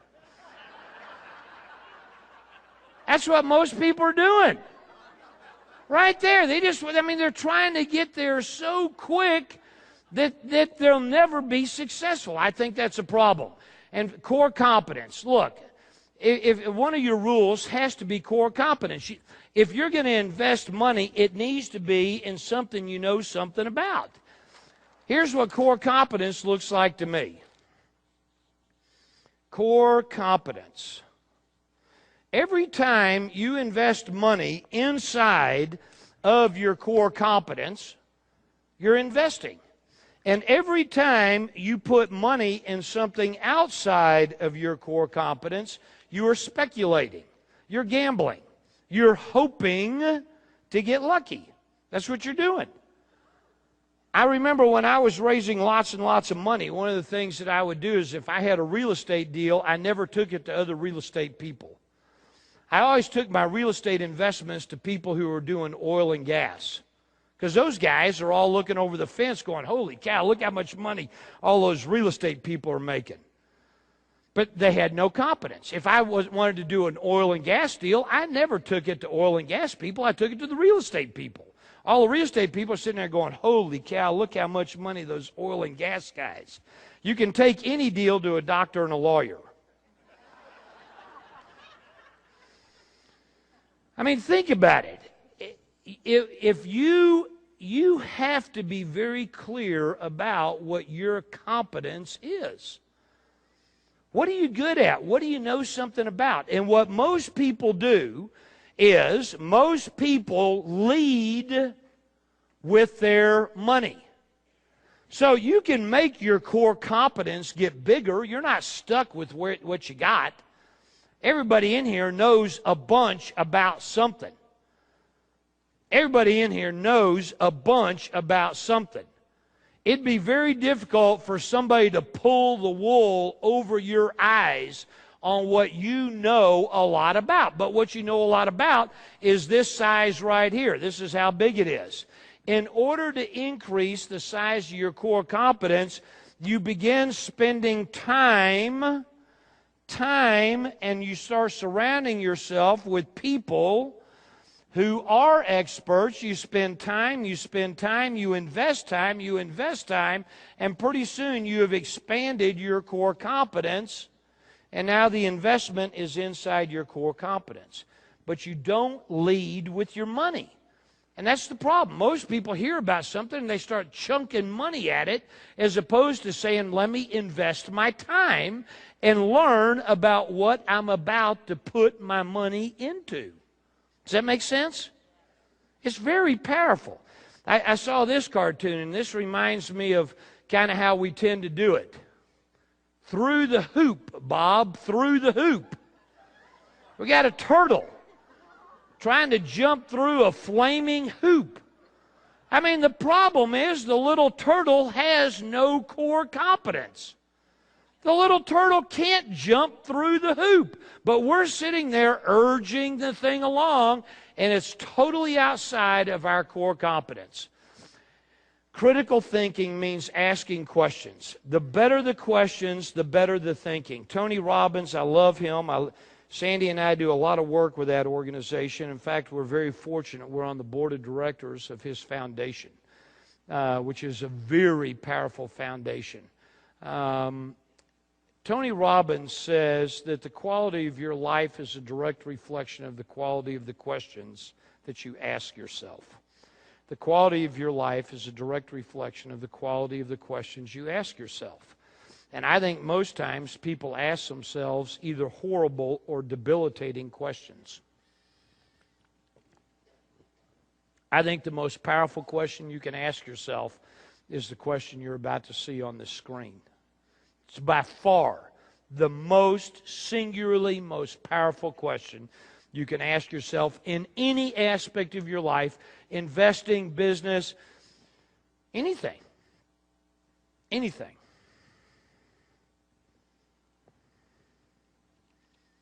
What don't I see? What don't I see? I believe that question is the singularly most powerful question I've ever used in helping me. And I will tell you what I don't see. What I don't see is my assumptions. What you don't see is your assumptions, which is another way of saying that the quality of my life is a direct reflection of the assumptions that I'm making. And most people don't ever bother to look at assumptions. They don't ever bother to look at the assumptions they're making. One of the things that I have is that I wear these little bands. You probably have seen some like this, but this one has written on it, it has, "What don't I see?" And the reason I did these is because, and I have a whole slew of them back there at our table. There should be enough for everybody. But the reason I did these is because I think it is an extraordinarily powerful reminder. I think it's an extraordinarily powerful, that's all I got. That was a good snag. It's an extraordinarily powerful reminder. So if you want one of these, I highly recommend it. I took mine off and threw it out there. I'll be getting another one at the break.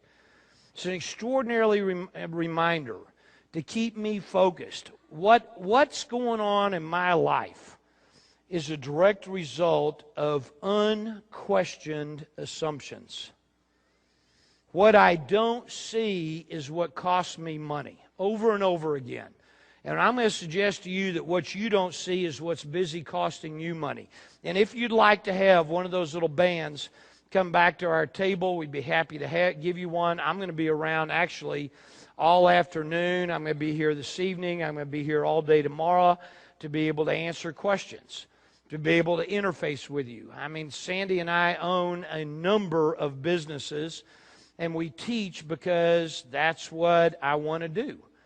That's what she wants to do. We have, at this point in our lives, said that what our lives are about is mastery, not success. And mastery is for me to be able to fulfill my dream of if I could have one last thought. It's very powerful.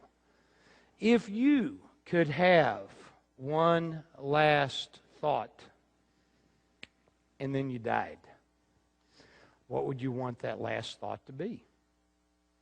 Boy, what a great idea to start with the end in mind. That's Stephen Covey. Shoot, that's Aristotle. That concept has been around for a long, long time. What would happen if you began designing your life so that if you had an opportunity for one last thought, what do you want it to be? I actually was asked this question during my sabbatical. Part of my studying the world's religions involved Hinduism. I'm not Hindu, but I studied it, and I've actually spent time with a Hindu guru. And this Hindu guru taught me a lot. One of the things he asked me was, Keith, if you had an opportunity for one last thought, what do you want it to be? And by answering this question, it allowed me to exit the sabbatical, recreate my wealth, and get on with my life. And ultimately, having thought and thought and thought, here is what I want the answer to be. If I could have one last thought, it would be, whoa, whoa, whoa. That was spectacular. This is my life. I'm proud of it. I would gladly live it again, if only given an opportunity. Whoa! I'm going to suggest to you, that's playing at a different level. I'm going to suggest to you that's not about creating wealth. That's about creating mastery. That's about creating the best me. Is part of it getting rich? Of course. Of course it is. Is part of it creating the best me? Yes, that's it. Something to think about. Something to think about. How you doing?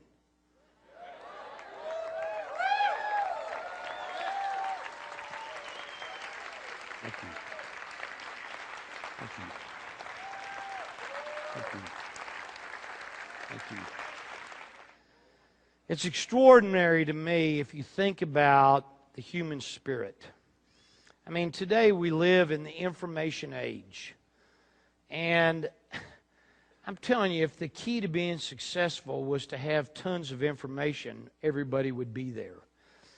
I think what's needed is for us to leave the information age and to enter the inspiration age. And that's a whole different ball game. That's a whole different ball game. Finding and tapping into your spirit. I heard somebody say one time, I wish I could remember the author, so I'm quoting somebody, I just don't know who, but they said this. They said, inspiration is a gift from the part of you who knows to the part of you who wonders. I think that's exceptional. Inspiration is a gift from the part of you who knows to the part of you who wonders. I think at some level we really do know. I think we really do. And there's a part of us that wonders. Whatever it is that inspires you. And for us, it's teaching. That's the thing that inspires us. I like making money. I've been rich. I've been poor. Rich is better. A lot better.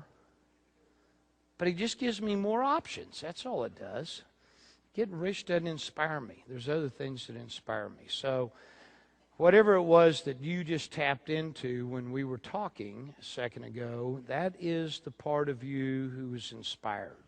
And that's the part I think you have to keep tapping back into. I think you have to keep tapping back into what inspires me, what juices me. And so thank you for letting me be a part of that. I'm going to keep going. I'm going to talk for a second because I told you one of my heroes is a guy named Warren Buffett. I'm going to give you some quotes from Warren Buffett. They'll come up here on the monitor. Critical thinking time. Here's what Warren Buffett said about critical thinking time. All man's miseries derive from not being able to sit quietly in a room alone. An investor who is encouraged by his advisors to do a deal responds much as a teenage boy who is encouraged by his father to have a normal sex life. It's not the push he needs. I think that's true. Here's what Warren Buffett has to say about conflicting thoughts. Why shouldn't we invest? Do all your thinking before you do the deal. Imagine all the things that could go wrong because they probably will. Optimism is the enemy of the rational investor. Now, look, I'm all in favor of intention. I love The Secret. But at the end of the day, what's getting taught is not the law of attraction. The law of attraction says you move towards it. You can't sit in a room all by yourself, and you can't sit in a room and all by yourself, lock all the doors, and somehow presto bingo, hocus pocus, there's going to be a big old pile of money or a beautiful spouse sitting next to you. I mean, that ain't going to happen. Come on. We were teaching in London, and this woman came up to me and said, it was this business mastery program that I teach, where I teach critical skills and tools, and it's always 2 sessions. There's a first session, and then a little bit of time goes by, and everybody goes and does work, and then we do another session. And we were teaching, and she came up and I said, what are you going to work on in between? She said, I'm going to work on winning the London lottery. I said, well, how are you going to do that? She said, well, I'm going to buy lottery tickets, and I'm going to sit around and meditate. And I'm going to, with the law of attraction, I'm going to win a 10 million pound lottery. I said, look, her name was Sylvia. I said, Sylvia, that's a great plan. Can we have a plan B just in case? I mean, because I do believe in the law of attraction. I really do. But I also believe that there's a big difference in the skills and tools it takes to make money and the skills and tools it takes to keep it. Those are 2 entirely different sets of skills. I know a lot about making money, and this time around I'm learning how to keep it. This is my 3rd fortune. I want to avoid pissing those things away. I mean, it takes a lot of work to do that. So this one I've kept for about 12, 13 years, and I'm happy. I'm doing things very differently now than I used to. I have a different set of rules. But you got to have conflicting thoughts, and optimism is not your friend. When you're dealing with money, optimism is not your friend. Warren Buffett on intellect versus emotions, he says, ignorance, when mixed with greed, is the stuff financial disasters are made of. A public opinion poll is no substitute for thought. He's right. Here's what Warren Buffett says on the subject of rules. Rule number 1, don't lose money. Rule number 2, see rule number 1. Yeah, I'm telling you. I mean, this stuff is very powerful. This guy clearly knows what he's talking about. I mean, if we're going to emulate somebody, let's emulate somebody that's eating his own cooking, right? Does that make sense? I mean, when you think about it, there's 2 kinds of hay. There's hay before it's been through the horse.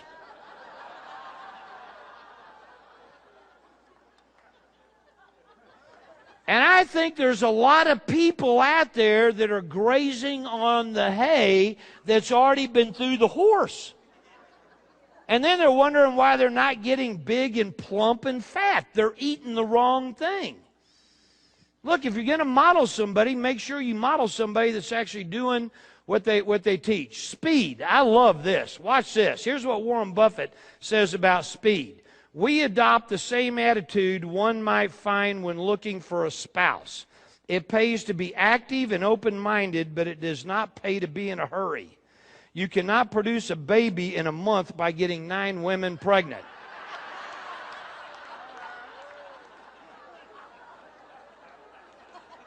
Now, this is true. This is true. I like this. Stupid and small. Here's what he says. In my world, little things really do matter. An undisciplined mind in small things will also be an undisciplined mind in large things. Look, either you're intellectually rigorous or you're not. Either you know what you're, if you're stupid in small things, you're going to be stupid in big things. Let me talk for a second about mastery and about core competence. In fact, if you look back at our roto block, here's what he says about core competence. This is Warren Buffett. The greatest personal fortunes in this country weren't built on a portfolio of 50 companies. That's the Noah's Ark way of investing. They were built on one wonderful business, almost without exception. When they strayed from that wonderful business that made them rich, they ended up losing money. That's what Warren Buffett has to say about core competence. What don't I see? Here's what Warren Buffett says. A pen lies in wait for every bubble. And when the two eventually meet, a new wave of investors learn some very old lessons. I think it's absolutely true. Look, if you're going to listen to somebody, don't listen to me. Don't believe me. Let's believe somebody who started with zero and in his lifetime created $45 billion of real live money. Last year, $100 million a week. A week! Clearly, he knows something and is doing something the rest of us aren't. Look at Rotoblock. Remember Rotoblock? You remember that? That little engine that could? Let's think about our investment. Whether you put down $0 or $1,000 or $5, I don't really care. I'd be curious how many people said that they would do $0. Let me see those hands. Good for you. How many people said they'd do something? All right, good for you. This is a learning opportunity. Let's look at Rotoblock in light of what we just talked about. Did we have any thinking time? No. Did we have clarity on the problem? No. Did we have any conflicting thoughts? Well, if you said yes, you had to invest, you had no conflicting thoughts. You didn't look at what could go wrong. You just said, holy cow, look at this great idea. You used your emotions versus your intellect. Was Rotoblock within your core competence? If you said yes, what in the heck do you know about engines? What in the heck do you know about startup businesses? What in the heck do you know about India and China? What in the heck do you know about ethanol? I'm going to tell you right now, the deal that I showed you is a real deal, only it wasn't sent to me. It was sent to somebody else, and they sent it to me to use as an example when I teach. You should not. Everybody look at me. Look at me. Whatever you do, do not go out and buy this stock. Don't do that. I'm using it as an example. I don't know whether this is a good deal or a bad deal. All I know is I don't know anything about engines. I don't know anything about manufacturing. I don't know anything about automobiles. I don't know anything about China and India. I don't know anything about ethanol or any hydrogen. I don't know nothing about nothing. So therefore, I'm not going to even look at this deal because I have rules. Did you ask yourself the question, what don't I see? Most people don't. Most people don't. And so they wind up being stupid in small things. Well, Keith, it's only $50. Oh, well, Keith, it was only $500. Stupid in small things. Does that make sense? Good. There's a very famous football coach in the United States, no longer alive. His name is Paul Bear Bryant. What was it? Roll Tide. Crimson Tide. He taught it out. He was coach at Alabama. Prior to that, he won national championships. He was very, very well known. Very, very smart guy. Born in almost poverty. In fact, born in poverty. And he became literally one of the most, and I think the most revered coach in the world. Paul Bear Bryant said one time, on any given Saturday, I can take my team and beat your team. Or I could take your team and beat my team. That's serious. That's how good a coach he was.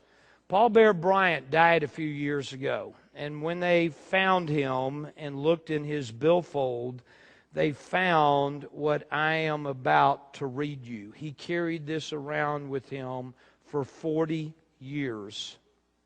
For 40 years, he read it every day. Here's what it said.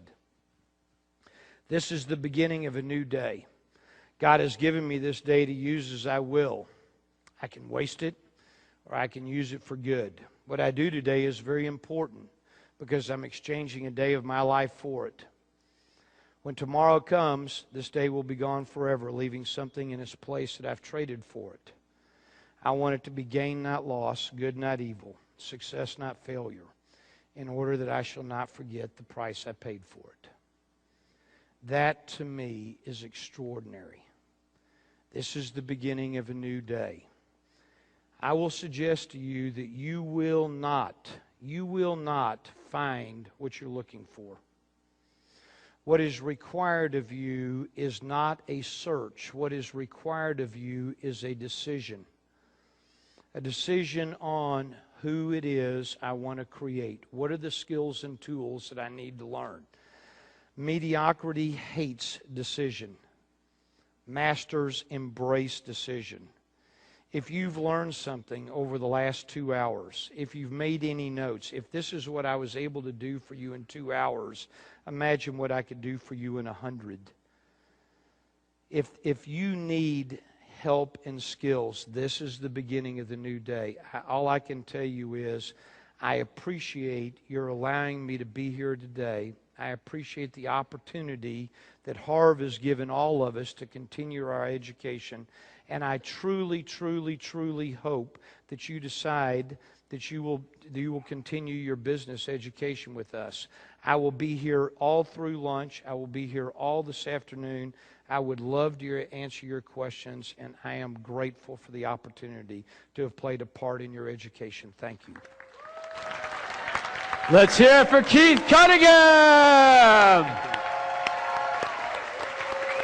Thank you, thank you. Thank you, thank you, thank you, thank you. Thank you.